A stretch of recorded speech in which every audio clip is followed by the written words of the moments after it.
What's going on, guys, and welcome to episode 520 of #AskGSM here today for Wednesday, November 15th, 2023. I am Graham GSM Matthews. Hope you guys are doing well and having a great week so far.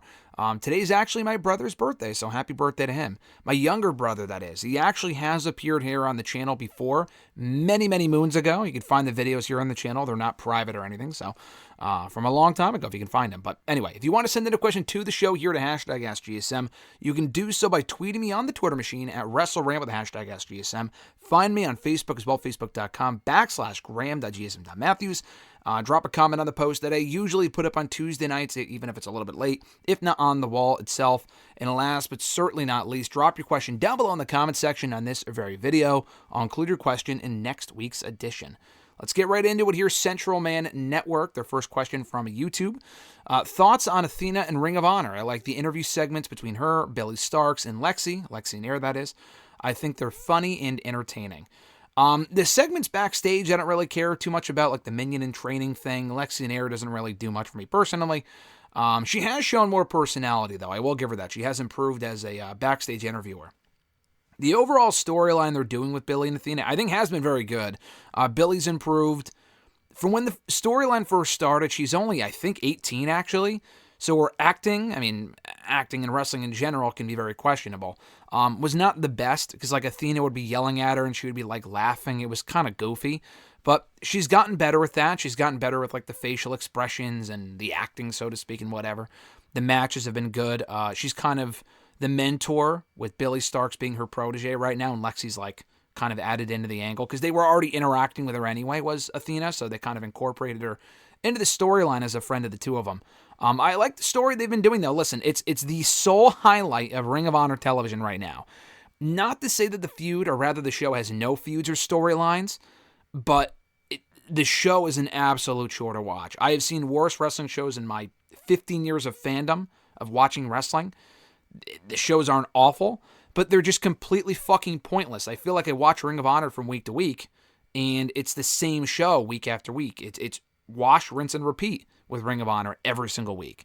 So I think what they're doing right now with Athena and Billy and Lexi, there has been progression. All three have played their roles well. Athena is awesome. My only real nitpick currently is that it's happening on Ring of Honor. Now, it has given Ring of Honor something like worth watching for, but really, realistically, in reality, Athena should be on AEW television every single week. She is that good. She's being wasted under the Ring of Honor umbrella right now, in my opinion. Micah does it from YouTube. Their first question was, looking at Roman's current title reign as the Tribal Chief, do you think him beating The Undertaker at WrestleMania 33 was necessary? I feel nobody talks about it and truly only remembers when Brock broke the streak. No, it was not necessary for Roman to beat Taker at 33, but that's not to say Taker should have beat him. My whole thing back then, now, like you said, no one will remember, like, when all is said and done, what will Roman be remembered for more? Like that first early 7 to 8 years of his career with the Shield and on his own as the big dog, or the Tribal Chief stuff? Probably the Tribal Chief stuff, to be honest. If you've been watching the last 10 years, you might remember the cringy stuff that he was involved in for a very long time, post-Shield, pre-Tribal Chief. But I feel like his legacy will greatly be determined by what he's been doing in the past 3 years, which has been amazing work in the ring as a character on the mic. He's really stepped up his own game in a lot of ways as well. Not just the booking of Roman Reigns. Roman Reigns himself was never bad, but he is far more comfortable in this current role, and he has upped his game in every respect. But anyway, I don't think it'll ever really, like, when he gets inducted into the Hall of Fame, I guarantee you it will not be said that he beat The Undertaker at WrestleMania. No one will fucking care. Not to say it was a complete waste, but it was a kind of a waste. And again, that's not to say that Taker should have beaten him, because Taker in that match did not look good. The Taker's, in Roman's defense, it wasn't really a Roman issue. Roman's character at that point was not interesting. Taker should not have come back for that match. And if they were going to do that match, it should not have been the main event. The match sucked. And the only saving grace of that main event of WrestleMania was the fact that it looked like Taker was done. I don't want to say luckily he wasn't and that he went out on that note, because we got some really bad matches that he was involved in from that point forward as well. but at least people would remember the way that he went out. At WrestleMania 36, people will always remember that as well. The Boneyard match, that was a much, much better match for him to go out on. Probably his best Mania match, best match period, maybe, since WrestleMania 29 against CM Punk in 2013. But that 33 match was not good. Like, Roman beating him accomplished literally nothing. And again, Taker looked terrible in the match. He should not have won the match, but the match shouldn't have even happened. If they just did Cena and Taker like a lot of people wanted them to do, because they were thinking, oh, we'll save it for next year maybe, which they did. And at that point, it turned into a 2-minute squash. And when they should have done an actual match between Cena and Taker, and who knows how good it would have been, Taker was ready for that match. He talked about it in the Last Ride documentary. Just, it was one thing after another with Taker around that time. But anyway, Roman benefited not at all. Like, he came out the next night, got mega heat. The run that he's on right now, had they started this 3 years earlier, I think he still would have had the same success, to be completely honest. I don't think it was a case of, oh, it had to happen during COVID. I'm so glad it happened in 2020. No, he could have done it in 2017. He wasn't going to become the tribal chief overnight, but he didn't in 2020 either. He was still coming out to the Shield music for a while, like 7-8 months before he finally changed the music, and he dropped the vest after a little while, had Paul Heyman, later added on Jay and Jimmy. Like, it was a slow progression. They could have done heel Roman Reigns with the Usos as early as 2016, but if not then in 2017. He got mega heat on that post-WrestleMania Raw, and they fucking wasted it by not turning him heel, and then just continuing to make him just another guy in the show. Granted, he didn't break the streak, but it was still an accomplishment to be one of two people to have beaten Taker at WrestleMania, and it ultimately meant nothing. So was it necessary? No. My whole thing was not that Taker should have won.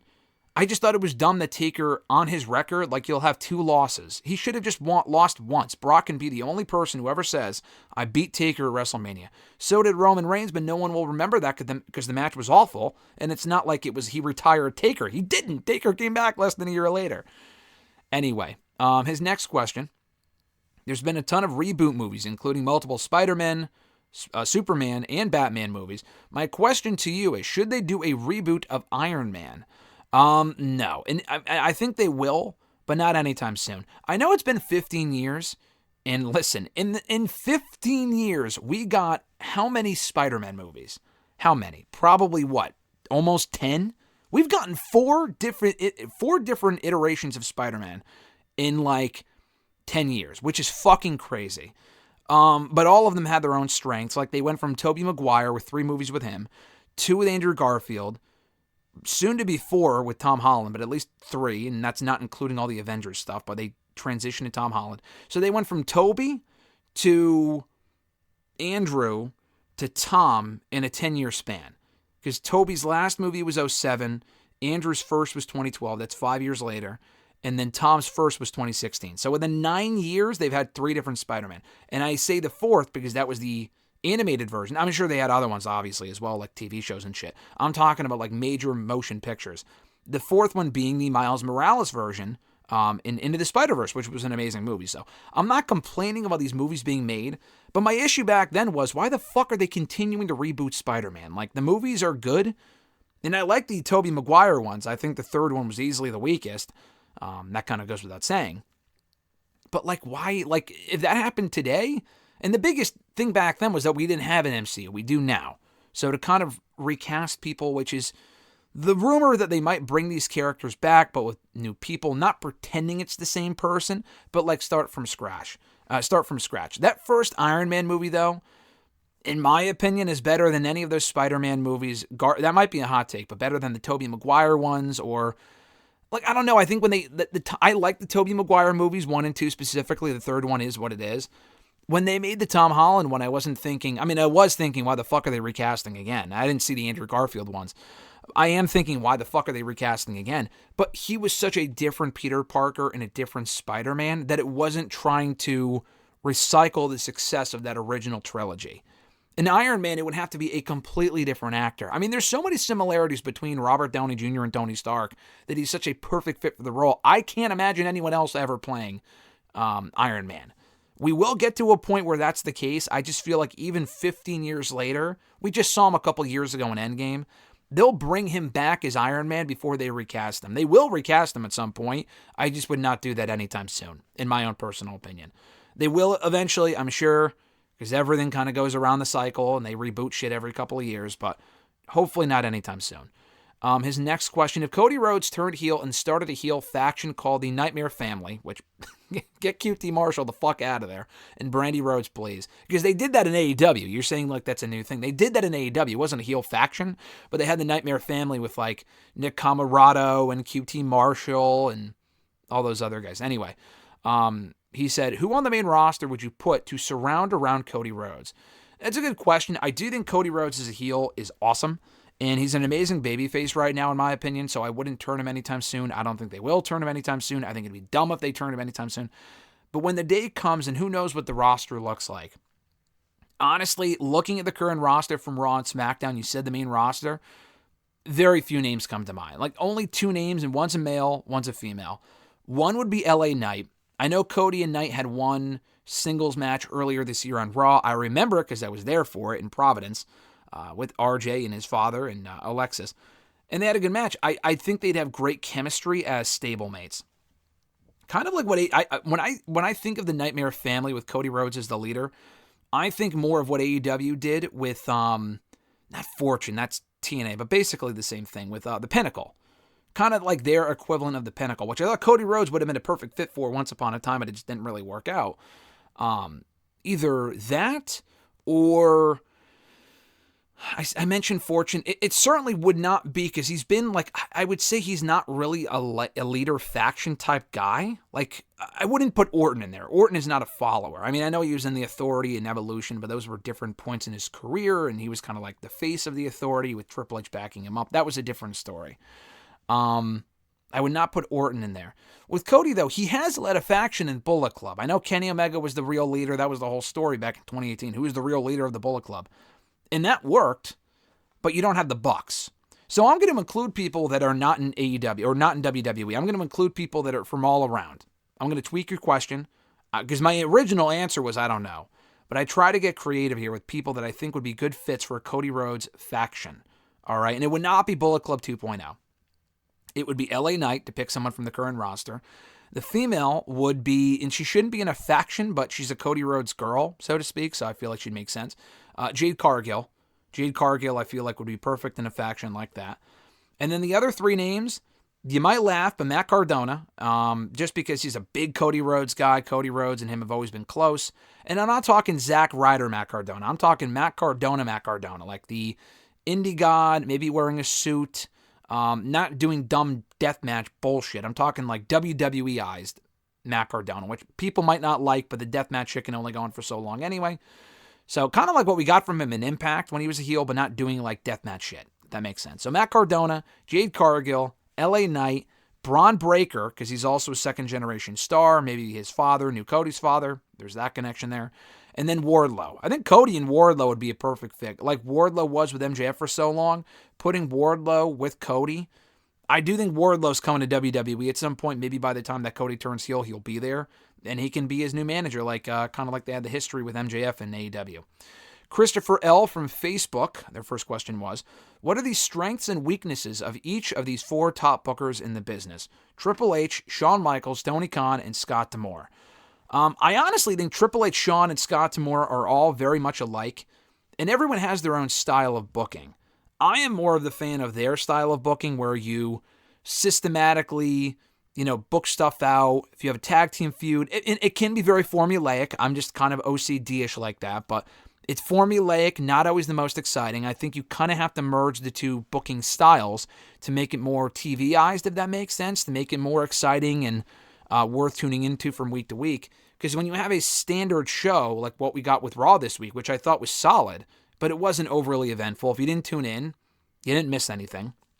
It was a good show. It was a fine show. I thought the last 2 weeks were better because more stuff of note happened. So you kind of have to merge the 2. I feel like Triple H, Shawn, and Scott do the standard WWE or, the formulaic booking very well. One thing they can all improve on is doing more stuff that matters and big angles. And Triple H has done that during his time on top in the last year. Some stuff well, some stuff not so well. But like he'll build to a big payoff and maybe not drag things on for 6 months. Same thing for Tony Khan. Not every story needs a 6-month payoff because anything can happen within that time. Don't blow off things too quickly. None of these people really do that. Scott D'Amore's issue is that he doesn't really have the budget that Tony Khan and Triple H, Tony Khan, Triple H, and Shawn Michaels do. He's making the most of who he has, and I think he also does a great job of incorporating people in and out that aren't signed to a contract. At one point years ago, I thought it was so disorganized that people were leaving Impact, coming and going. That was because they weren't really happy there. Nowadays, it's more a case of these people are getting signed, or they only have a story in mind for them that lasts one pay-per-view or two pay-per-views or whatever it might be. They kind of have a set date, like a start date and an end date for them. Whereas back in the day, like 5-6 years ago, some of these people were like coming in and then would randomly disappear. I didn't like that. But I think Scott D'Amore does that really well. WWE doesn't do that at all because they sign people to a contract, they use them, and that's it. Or they just release them out of nowhere. Scott D'Amore does a better job with that. But I think Shawn, and Scott do a good job of making things make sense. Shawn Michaels in NXT, his biggest strength is the women. Triple H's weakness is the women, but they're doing a better job of trying to get people over. He has to do a better job of getting people over. That's another weakness of him. For Shawn, he really focuses on the women more than any of the other promoters. Tony Khan is the worst with that, the fucking women. Scott D'Amore does a good job too. Shawn Michaels does the best right now. It feels like half of NXT is filled with women's matches. They're not all barn burners, but they're getting exposure and they're having fine matches and storylines, which a lot of these other bookers cannot say. I would say his biggest weakness is some of these weird segments that he'll try to do. And they try new things too. Shawn Michaels has tried a lot of new stuff. Some stuff has worked, some stuff has not. I applaud him for that as well. That's another strength. But the weakness is like some of this melodrama crap that we get with like Chase U. Again, some of it works, some of it doesn't. We're getting a lot less of it now than we did when NXT 2.0 first started. That shit was just terrible. Some of the vignettes we were getting and some of the characters were just the worst. He's kind of found his footing with that. But there's still occasions where we get dumb characters and dumb storylines that make no sense and no one gives a fuck about. With Tony Khan, I think Tony Khan does a good job of relating to the audience because he's the biggest mark of them all. But that's also his biggest weakness is that he's a mark. And I'm a mark, we're all marks. That's not meant to be a derogatory thing.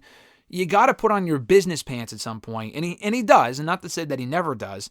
But he kind of focuses on, all right, it seems like to me, and I don't work there, but it seems like to me that he does a lot of wrestlers favors by listening to everyone's ideas, which is good, but he gives them a little too much creative freedom.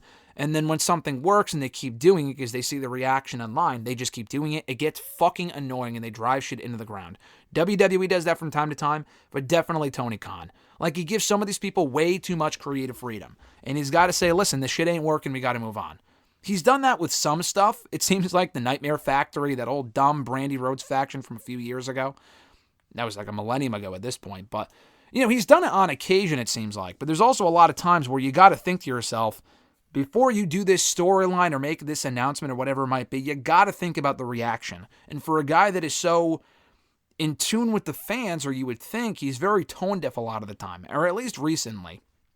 And he did he put on his business pants with CM Punk and said, listen, you can't work here anymore if you're going to act like a fucking baby. But he should have prevented that issue from the first place by telling him, either not welcoming him back last year or having him in the Elite work it out a year ago, as opposed to letting it get to where it did and let the hatred and the bad blood fester for so long. He could have nipped it in the bud a lot earlier than he did if he stepped in sooner. And he didn't. And that's his biggest problem. It feels like he's almost too nice of a guy, where he kind of lets people walk all over him, or he just wants to be everyone's friend, and he wants to get everyone on the show. And when you get everyone on the show, you get no one on the show, because no one really gets over, no one really gives a fuck about these people. Match. I need more storylines in AEW, more colorful characters. Again, not that they don't have any of them. They have a lot of good characters and some very good storylines. They've never not had storylines. I'm not saying that. I just feel like when I watch the show every Wednesday, they have great matches. Awesome. I can watch a great match on Monday, Tuesday, or Friday. What are you giving me that is different from the other products, or probably doing more of what WWE does from time to time? It feels like they do WWE type stuff sometimes, Dynamite does, and it's the bad stuff that WWE should not be doing. Not the good stuff where we get like a long-term story with, like, they do a lot of long-term storytelling in AEW, but a lot of it is just match. Like, okay, cool. Like, we get great matches. Give me a fucking reason to give a shit. You know what I mean? Like, give me a reason to care about these characters. They do it with some people, not a lot of people, and especially not with the women. Toni Storm has gotten over it in spite of that bullshit. I would guess that was all her idea. Maybe Tony Khan as well. And giving her the ball to run with, and I think that stuff is great. A lot of the other women on that show, though, are just not over or just not interesting because Tony Khan just gives them nothing to do. Nothing of note to really stand out and feel like an actual human being and give us a reason to give a fuck about that person, as opposed to just being a person who wrestles matches, if that makes sense. Man, okay. Not really a rant. I was going to say rant over, but, on to the next one. His next question. This new Continental Classic tournament in AEW sounds exciting, as we may actually get some new matches we have not seen yet in All Elite Wrestling, and may even help elevate new talent. We know Danielson is the first combatant in the tournament, but who do you think are the other 11? What matches would you like to see, and who do you think wins the whole thing in the end? I have no fucking clue, because we don't know who else is in it. Maybe Danielson. Probably not. You got to put Malachi Black in there. Him and Danielson were supposed to feud before Danielson got hurt, and now Danielson's back, and you're not going to pick up where you left off. That's kind of shitty. So I would put Malachi in there. You could put Swerve, Paige. I don't need to see Jericho in there, dude, but Takeshita would be cool. I mean, really, there's a lot of people on that roster I think would make sense. And it would give us some fresh matches. I mean, even if they run back some matches we just haven't seen in a while. I don't think the issue with AEW is that we see a lot of matches, a lot of the same matches. We get that in WWE. One thing I will say about AEW is that they do give us a lot of fresh matches. There's just no reason to care about a lot of them because they're just random matches. My only issue with the Continental Classic, and I think the matches will be great. I don't know who's going to win it. I don't know who will be in it. I don't really care. I'm just sure it'll be great. My only issue with it needs stakes. Why don't we have stakes for the Continental Classic? Why isn't there a championship on the line? Or a championship shot on the line? Like if they just vacated the fucking international title or some shit like that, put it on the line in this Continental Classic. I think that'd be cool. Maybe they will announce some sort of stakes soon. So far they have not, and that's a problem. Because I need to know what the winner is getting. Because we just had multiple tournaments over the last couple of months in AEW, including the Owen Hart Classics, and neither of them really went anywhere. Ricky Starks won, Willow Nightingale won. They're on the TV shows weekly, great, but they're not really doing much.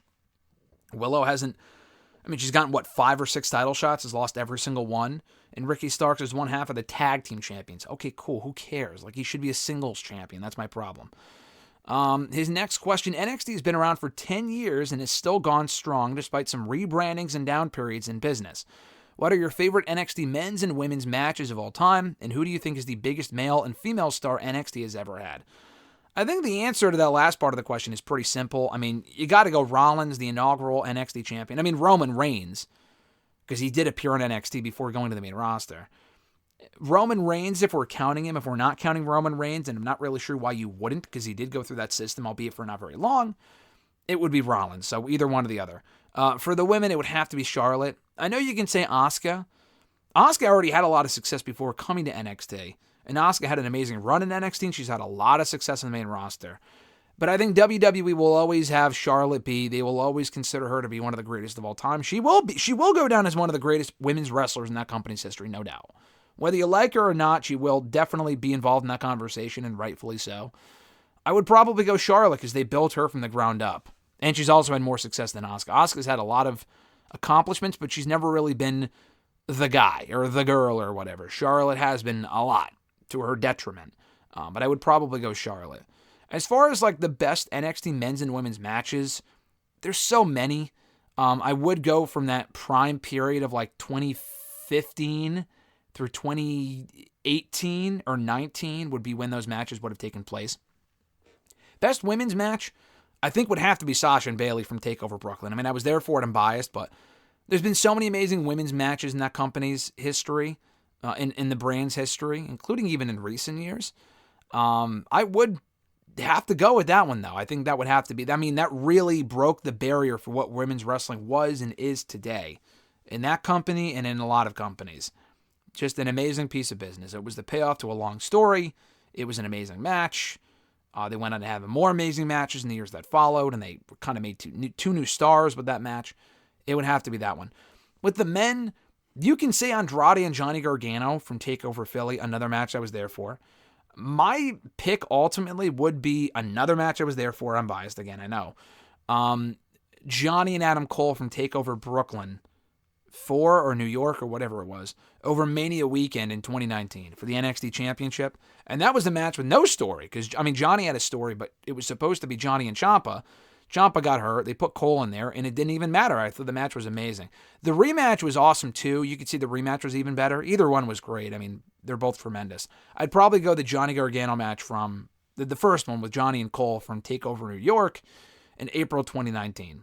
There's a whole laundry list of best matches in NXT history. Those would be my picks for the top ones for the men and the women, in my opinion. His last question, I mentioned his second to last question, I mentioned several weeks back about Gunther dethroning Seth Rollins for the title at WrestleMania 40. What I did not mention was the stipulation of a champion title versus title, similar to WrestleMania 6 between Hogan and the Ultimate Warrior. This could be used to help celebrate the 40th anniversary of the event. Is it are we 40 years? We're not 40 years away from WrestleMania 6 and WrestleMania 40 is not 40 years. Or no, I'm sorry, the 40th anniversary of Mania. I'm such an idiot. That's what you meant. I apologize. And anyway, he said, and add even more investment to the match, even though we would probably know who would be walking out as double champ. How do you feel about that stipulation? I don't like that stipulation, actually. I don't. Just because the Intercontinental title does feel important, but Rollins has held it before. I mean, I know he already held the United States Championship when he won that and the other title for title match he was involved in back at SummerSlam 2015. It would be cool to see the Intercontinental Championship headline a Mania again. I just don't feel like it's necessary. Because here's the thing. Gunther should beat Rollins for the championship. No doubt. Like, title for title or just for the world title, Gunther should beat Rollins for the championship in Mania. They may not even do that match, but that's what I would do.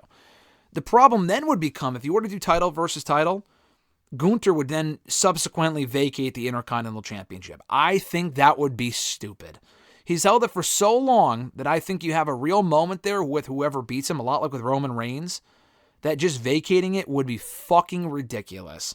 I think he's got to get beat for it, whether it be in a one-on-one match, which is what I would do, or in a multi-man match. Not just give it up. I know we just saw that with Samoa Joe. That pissed me off too. I would not do that with Gunther. And you know that's exactly what they would do. They would not pull a Jay Lethal and have him defend both belts. I know they did that with Rollins back in 2015, but he was a double champ for like a fucking month. Same thing with Becky Lynch. They were not double champs for like 6 months like Jay Lethal was. They would not have him defend both, and he's not going to get beat for the Intercontinental Championship and then not for the... I mean, they're not going to do that. So, no. I would not do a title for title. It is interesting, but I would have a Gunther lose it to Chad. That's the real story there to me. I've said that before. Have him lose it to Chad Gable, and then have him go on to beat... Again, I think the best way to do it would be to have him lose the championship at the Rumble to Gable, and then he wins the Rumble later on in the night. It's the perfect bounce back. People will even forget that he lost the Intercontinental Championship because he'll go on to headline WrestleMania by winning the Rumble later on that same show, and then win at WrestleMania. So that's what I would do. His last question. Lyra Valkyria won the championship from Becky Lynch after a great match in Halloween Havoc, and I feel she has deserved it for the hard work she's put in. However, I feel Xia Li going after Lyra after she obviously will lose next week to Becky Lynch is kind of a miscalculation, as her losing will make her seem even less of a threat for it to be an exciting match, and the fact they're giving her a shot the next night makes little to no sense. On top of that, Lyra still is not that over with the fans for them to gravitate to her. How would you book the match next week? And also, who do you see defeating Lyra for the championship? Yeah, the timing of that is weird. I don't know if Becky's winning next week. If Becky is winning, doing the match with Lyra the next night is fucking dumb. I don't know why. I really don't know. The timing of it makes me think that they're going to have Xia and Becky go to a no contest, or maybe Becky puts over Xia for one night. I don't know. That's what I would do. She would have to beat Becky or win by DQ or have her go to a no contest for that match the next night to make sense. I mean, that doesn't mean the main roster and NXT are always on the same page. They may not give a fuck. They may have Becky beat Xia, and then Shawn's like, well, shit, my match is ruined. They're going to do it anyway, and then Lyra's not losing to Xia Li. So I think the match will be good. I would have Lyra win clean regardless. It's Xia Li. It doesn't really matter. I would have bumped Becky and Xia to another day and then had Becky cost Xia the NXT Women's Championship match, because Xia cost Becky Lynch that Battle Royal, an eye for an eye. She gets back at her, and then, Lyra can win that way. She can win clean too, because she beat Becky Lynch clean. That's fine too, but that's probably how I would have done it. As far as who I see losing, or rather beating Lyra for the championship ultimately, I was thinking Tiffany to get the belt back, but she'll probably be main roster bound soon. Jade Cargill is another good choice, but again, she's another one I feel like is main roster bound. She may not even go to NXT first. I think the best choice, honestly, would be Cora Jade. But next year, she would have been in NXT for almost 3 years. That's a little too long. She could be in the main roster tomorrow and do perfectly fine. But I feel like before she gets called up, she should probably have a run as NXT Women's Champion. I know she got the boob job a couple months ago, and she's probably good to go now. They're just waiting for the right time to bring her back. She might be back as part of one of these qualifying matches in the Iron Survivor match or whatever it might be. Qualify for that and win. Who knows? I could totally see that being the case. But yeah, I would have Cora Jade whenever that might be, whether it be an early 2024 or Mania weekend. I would have Cora Jade be the one to beat Lyra for that championship and then lose it and then get called up at some point within the next year.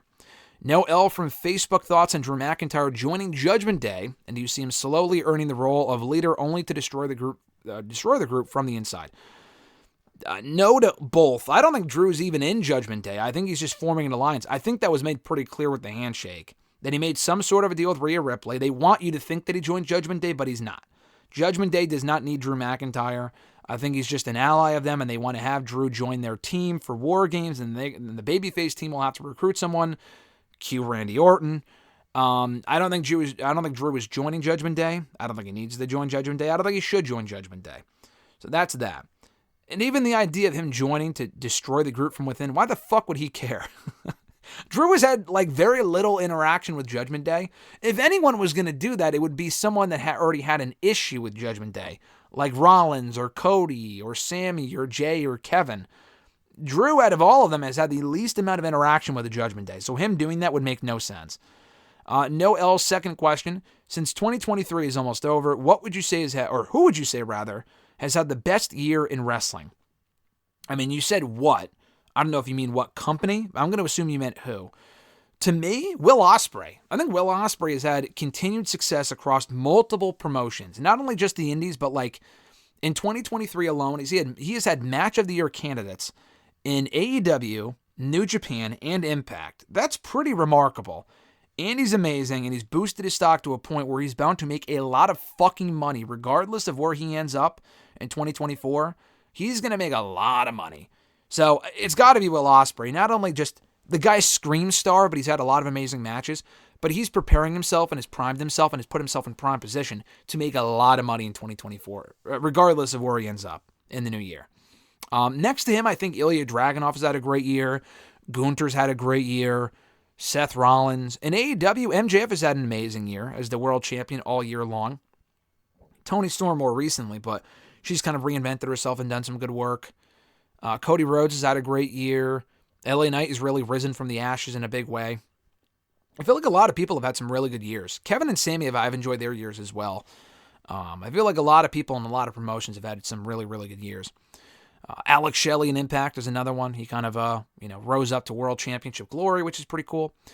Anyway, Justin K. from Facebook, his first question was, when I started watching WWF in 1999, it was right in the Ministry of Darkness. Looking at a number of reviews of The Faction and The Undertaker's character at that time, they say it was the worst. What are your thoughts in the Ministry, and was it a flop in your eyes? I mean, I wasn't watching WWF at the time, so it's kind of hard for me to say. Not the best question for me personally.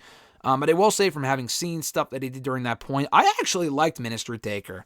Like the Midian shit, some of the darker stuff they were doing was kind of dumb. Taker himself, I thought, was sick. Like the theme song alone was fucking awesome. And I thought that was a really cool iteration of Taker, a nice twist on heel Undertaker. So I actually don't hate Ministry of Darkness Undertaker. When I go back and watch 98 WWF, it's a lot of faction bullshit. I don't like 98 WWF. But heel Taker in the Ministry was sick. So I kind of liked it. As far as why it was a flop, was it a flop? I guess it was a flop in the sense that it didn't last long and that they moved away from it pretty quickly for a reason. But I don't think it's like the worst character he ever did. What is the worst character? I mean, are we counting recent years? I mean, some of the shit that he's been doing in the past 10 years was fucking awful. So I would take Ministry Taker. I would take Ministry Taker over like 2014 Undertaker any day, but that's just me. His second question, watching back everything from the Monday Night Wars I watched in your house, D-Generation X, total shit show, he says. But the event saw the first pay-per-view match of Rock and Stone Cold rivalry, of their rivalry. Where would you put the rivalry in wrestling history's top 5 or top 10? I mean, it's top 5, easily. I mean, Rock and Stone Cold will go down as one of the greatest wrestling rivalries of all time. Where would I put it? Probably even top 3. And also in there's got to be Rock and, not Rock, but Vince and Stone Cold. I think Vince and Stone Cold has a beat because they just told a better story. And Rock and Stone Cold were actually 2 wrestlers, and they had more matches, obviously. I would go Stone Cold and Vince is one of the best rivalries of all time, period. I would say either top 3, if not, top 5, if not top 3. What else would you put in there? Could it be Dusty and Flair or Flair and Steamboat? Yeah. There's other ones, but those are the top ones. Hulk and Andre or Hulk and Savage. I mean, you can go with a lot of different ones. But I would say Rock and Stone Cold people will always remember. I mean, for that My Way video package alone. That's top 3 worthy alone. Let's be honest. At Reborn Again, John Ritland from the Twitter machine and on YouTube. Real Honesty with John Ritland. Check out his content. Does great work. His first question was, so Full Gear is in a few days and World's End is in about 6 weeks. Is getting it to the point, I'm sorry, let me rephrase. Is it getting to the point, he says, where the frequency of their pay-per-views will cause some fans to pick and choose instead of buying every single one? Yeah, we've talked about this before, but yeah, I do think so. I do. I don't know what that card will look like. I mean, it's the same thing with WWE back in the day. I was not in a position where I was buying every pay-per-view, but I would pick and choose what WWE pay-per-views I wanted my mom to buy for me when I was in fucking middle school and high school because I couldn't afford $50 pay-per-views monthly, or I would just find them online somewhere. I do think that people will have to choose. If the pay-per-views remain $50 and they're not going to max anytime soon, which they should, then people will have to pick and choose. If people are paying $50 a month for these shows, God bless you. I would never... I mean, I get the shows anyway because the Bleacher Report AEW connection, of course, but if I had to pay for them, I just wouldn't. I mean, I would just do something else. I mean, I'm not... That's ridiculous. These shows are good, but they're not $50 worth every single month good. Maybe 4 or 5 times a year, every single month, to me, no, that's not worth it. So yeah, people will have to pick and choose if they're not already. I'm curious what the numbers are going to look like overall for their pay-per-views. If the prices remain the same a year from now, I'm very curious what those pay-per-view buys look like. And if they go down at all. And the quality remains the same. His second question, where do you think Raw will end up, he asks. I think with CW getting NXT and USA getting SmackDown next fall, could lead them to a deal with Amazon or Hulu, perhaps. We answered this question last week, but I said the exact same thing. I've seen the rumors of a streaming deal, possibly. They'll be on cable network television. They'll be on cable. They'll be on network television, and they'll also be on streaming, if they could pull that off. The complete hat trick. I think that's pretty likely. That's probably the best case scenario. I don't think it goes to USA. I'd be surprised. And if they're not sticking with NXT on cable, they're not going to NBC or they're not sticking with USA, they might go to streaming. So that's probably the best bet. They're not going to TBS or TNT, obviously. So that might be the number one choice, and I'm not sure how I feel about it. Non-wrestling related, he asks, but the new Hunger Games prequel is coming out this week. 1, are you a fan of the previous movies? And 2, if so, will you be watching it in theaters? Great timing on the question. I actually watched the first one in full for the first time on Monday instead of Raw. I watched Raw after the fact. And I liked it. I thought it was a pretty good movie. I don't know if the sequels are better, but I did give it a shot, and I liked it. So Alexis watched all those movies. She enjoyed all those movies. And she had said to me over the summer, we should watch the Hunger Games movies. Because we've been doing a lot of, we watched all the Star Wars stuff. We watched, certain, we watched, not all of them, but 1 through 3 Pirates of the Caribbean, because I love those movies. And most of the stuff, I would say 99% of the time, anything I recommend that we watch is something that I know she'll like. Unless it's something I just want to watch because it's my birthday or something like that. But usually if I recommend something for her to watch, I know that she'll like it. And she's liked pretty much everything I've ever showed her. I think it's safe to say. And this stuff that she showed me has also been good. So we watched Hunger Games. She's already seen it. I watched the first half of it, I remember, in band class a decade ago when I was a senior in high school. I don't know if it was a holiday or one of the last days of school, but we were just watching the movie in band class. And then obviously I never finished it because 1, people were talking most of the time because that's just how fucking high schoolers are. And 2, I just was never going to finish it because we only had one class. We only watched it for one class. And then I didn't watch the rest at home because the movie had just come out in theaters and I didn't have it on DVD. It wasn't on streaming because streaming wasn't really a thing 10 years ago. So I finally watched it in full and thought it was pretty good. We do intend to watch the other ones before seeing the prequel. I know it comes out on Friday. We are not seeing it on Friday. Maybe after Thanksgiving, because I'm also simultaneously trying to watch the Daniel Craig Bond movies, which I just fucking love. So we'll probably watch another Hunger Games movie tonight, the second one. They're all on Peacock, which is great. So, yeah, I do plan on watching the prequel, but probably after watching the other movies first. 1 down, 3 to go. Cheap plug, too. I know you, John, are actually reviewing all the movies right now, rewatching them all. I know you said you were watching the third one today. Check out John's channel. I mentioned it before. Real Honesty with John Ritland. Does movie reviews all the time. Does great work. We will speak at the end of the year. Don't think I forgot about that, John. We'll do a big movie review of all the stuff that we've seen this year, and we'll kind of go down the list. But he's reviewing the Hunger Games stuff right now, so check it out if you're interested. At Iwagoon91, their first question was, had he not gotten released, do you think that Matt Riddle would have either forgiven Jey Uso like Kevin Owens did, or remain unforgiving like Drew McIntyre is? No, he would have forgiven Jey, and if he didn't forgive Jey, Drew would have turned on him. I think the only reason why that tag team existed was to, 1, kill time for Drew before he turned heel, and 2, to have Drew turn on Matt Riddle, and maybe Randy comes back and goes after Drew. I think we're probably going to get Randy and Drew anyway coming out of Survivor Series, but that would have been the impetus where Drew turns on Riddle and Riddle's made to look like an idiot, and then Randy makes the save for Riddle. That would have been cool. Riddle was an idiot and got himself fired, so it is what it is. But that's probably where that was going, because he was already acting annoyed with Riddle. It was inevitable that he was going to turn on him. It probably would happen right around now. Their second question, considering how Jey Uso's singles run has worked out for him, starting with Jimmy got injured, do you think it's a good thing for tag team guys like Ivar pursuing singles runs to keep them busy while their partners recover? Absolutely. I mean, it depends who it is. Some people are just not fucking interesting at all without their partners. And I would have said that about the Usos and even the Viking Raiders.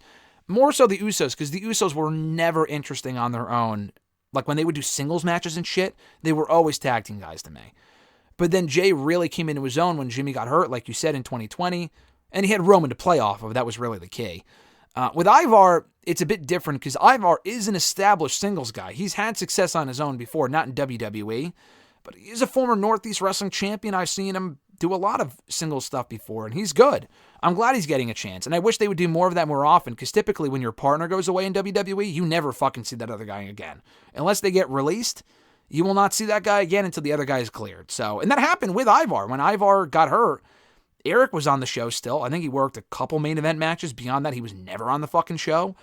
And it's a bummer. So I'm glad they're actually doing something with Ivar. He's making the most of it. And I like the idea of a Ivar Bronson Reed feud. That sounds cool. So I'm in favor of that.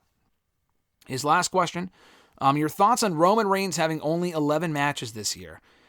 Whatever. It doesn't really bother me in the same sense it does other people. Because if they want to make him an attraction, like another Brock, basically, that's fine. My issue is when you keep the championship on someone like that for fucking 3 years. It should have ended at Mania. We need a champion on SmackDown, and it's not, then it should not be Roman Reigns. That's my problem. They should have him work at least the pay-per-views. If he's not working house shows, I don't give a fuck. I'm not at these shows. I don't really care. But the pay-per-views like Survivor Series, he should be on those shows. And if they want to have him defend the championship Brock defended his championship more than Roman Reigns did when he was champion. I mean, come on. Like, I'm talking like 2015 Brock. That's ridiculous. Roman should be on more pay-per-views and more shows than he is, but he should just not be champion. It served its purpose. You did what you had to do. You can't keep the title for as long as they have on Roman and continue with the schedule that he has as champion. It just doesn't work, which is why he has to lose it ASAP, probably at WrestleMania. At noob_n_co TV from Twitter, their question was, your thoughts on Asuka and Kairi Sane joining Damage Control last week on SmackDown? I pretty much get the feeling that Bayley is going to get kicked out as a result, and may result in her turning face. Yeah, are they in Damage Control? That's the question. I guess we'll find that on SmackDown. But are they in Damage Control, or are they just allies of Damage Control? That's my question. I thought they were just allies of the group. Maybe not. I think it's cool. I thought the ending of what they did with the women on SmackDown was great. I said a week ago I'm not in favor of a women's War Games match because it just didn't make sense. And I don't want fucking Chelsea Green in there, or Piper Niven, or some dumb shit. What they're doing instead makes sense. The babyface team needs another babyface. I sure as hope fuck it's not Becky Lynch. That just makes no sense, and she's a Raw person, not that really matters, but that's just a waste of a spot. I'd rather have Jade in there, and she's not even really ready for that, but I'd rather have Jade in there than Becky Lynch. Keep Becky on Raw doing her own thing. But yeah, I liked what they did with the women on SmackDown. I thought it was a great angle, and I'm curious to see where it goes, and the Bayley babyface turn is coming, and I'm intrigued. At E13A, last couple questions coming from them to close out the episode here today. First one being, have you heard about the Looney Tunes movie with John Cena that Warner Brothers shelved despite production being finished? Yeah, it was that Coyote versus Acme movie. I remember hearing it when it was announced a while ago. They had done the same thing with Batgirl, and it's going to be a tax write-off. I had seen today someone in Congress was looking into it, as they should, because that's some sketchy shit. And I know no one's really making this argument. If they are, they're just dumb. Oh, they already got paid for it. What's the big deal? Because it's not coming out in theaters. You make more from that type of stuff, and royalties and shit like that. They're not getting anything. They just got paid for the work they did. And it's also a giant fucking waste of time. I mean, they got paid to film a movie that won't even see the light of day. What a waste of fucking time. That's so stupid. And now twice it's been the same company. Other companies may have done it, but not as often as Warner Brothers has. Maybe at least 3 different movies. At least 2 different movies they've done it with. Maybe a third one. I saw a Scooby-Doo thumbnail as well. Maybe they did it with the Scooby-Doo movie. I'm not sure. But they did do it with Batgirl and now this one. I'm not saying the movie would have been amazing. I don't really give a fuck. But I mean, the fact that they pay these people for a movie that's not coming out and it's already finished, that's just dumb. Next question of his, push repackage release, Damian Priest, Dominic Mysterio, Finn Balor. Good question. That's tough. Because Dominic is very good. He's gotten great heat, so I would feel bad release. He's the weakest of the 3 in the ring, but he also just gets way more heat than the other 3. I would probably push Priest. I mean, I don't know. Maybe I feel bad getting rid of Finn Balor, but I just feel like Balor has kind of served his purpose in WWE. There's just not a lot more you can do with him. So, I mean, this is going to be a polarizing answer, but I would release Balor just because he's the best of all 3. But he's gotten to a point where people just don't care. And I don't know if he'll ever get back to a main event level consistently. I'd rather see Damian Priest is around the same age, but he's a fresher face. He's not damaged goods yet. Push Damian Priest, repackage Dominic, maybe move on from the Judgment Day stuff. I don't know. And then release Finn Balor. Do you think AEW Full Gear will be great? Was their third question. Great? I don't know. I mean, the shows are always entertaining. Are they always worthwhile? No. But they're riding high because Wrestle Dream was a very good show, as was All Out. So I do think it'll be a strong show. Will it be a great, one of their best of all time type shows? I don't think so, but, maybe it will be. Hopefully they can keep it down to 3 hours. If you're going to do monthly pay-per-views, there's no reason for these shows to be 4 hours. Absolutely no fucking reason. I hated it, but the excuse before was they only had 4 or 5 shows a year, so it's okay. Okay, cool. Now they have fucking 12 pay-per-views a year almost. There's no reason for them to be 4 hours, so hopefully they can keep it to a concise 10 matches. That's a lot. But it looks like that's what the card's going to look like, and they might add more matches, God forbid. But that looks like what it's going to be. So I do think it'll be an enjoyable show, if nothing else. Do you think it's been for the better that Tony Khan bought Ring of Honor? I mean, this is such a loaded question. I'll try not to spend too much time on it. I do think Tony Khan buying Ring of Honor was for the best. I complain a lot about Ring of Honor because the show just sucks from week to week. It's just so inconsequential.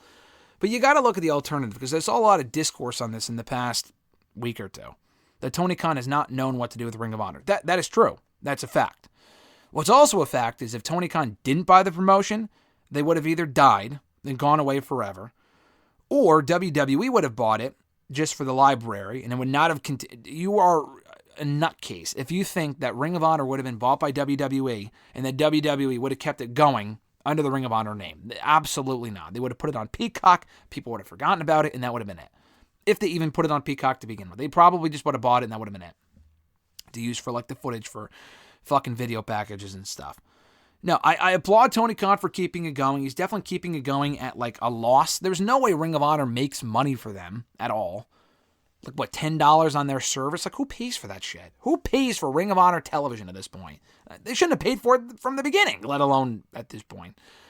But I do think it's for the best. I like keeping the brand alive. A lot of their talent have Ring of Honor ties anyway, so it just makes sense.